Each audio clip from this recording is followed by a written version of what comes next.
Hi everyone, my name is Erik Narhi. I'm a computational design lead here at Buro Happold. Today I'm going to be speaking about tools that are enabling Ubiquitous LCA and specifically some of the software that's been recently released, as well as computational design tools and how they let us do real-time LCA now. Moving beyond this kind of idea of at a deadline you do LCA, then you move on. Instead, we're continuously using this. I sure can. Better? Yeah. All right. So thank you.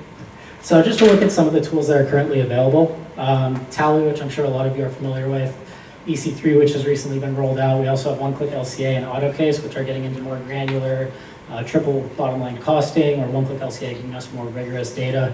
And then buildings and habitats object model, that's something that Buro Happold started, and it's an open source code base that lets us do kind of more customized approaches, going from the macro to the micro scales.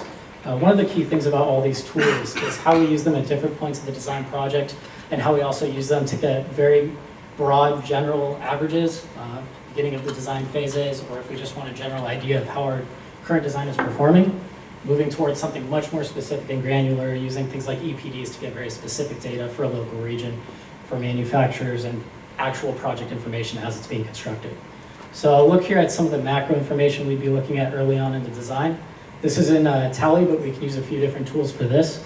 And what this lets us do is, as we're designing early on, understanding general implications of things like material decisions, scale of structure, so if we have structural options, some are more efficient than others, and just understanding as we're making design decisions based on things like aesthetics or client preference, that we're also capturing the implications for things like global warming potential, eutrophication, and other factors, just so we're fully informed as we're making these design decisions.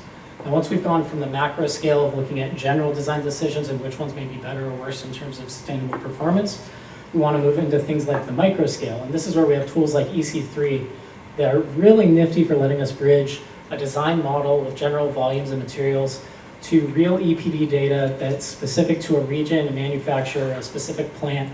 This is where you're looking at the actual constructed building. What is the real carbon cost of the things that are going into that building, not just general averages.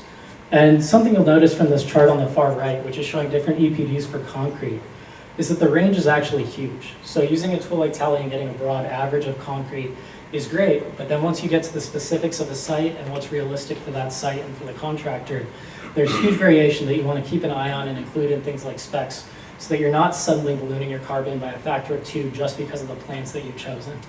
Moving from that to real-time LCA, and this is where we're looking at, let's actually make design decisions in real time that account for the sustainable factors of our design. Things coming from a database for EPDs like carbon cost, eutrophication, acidification. This is customized to the specific project.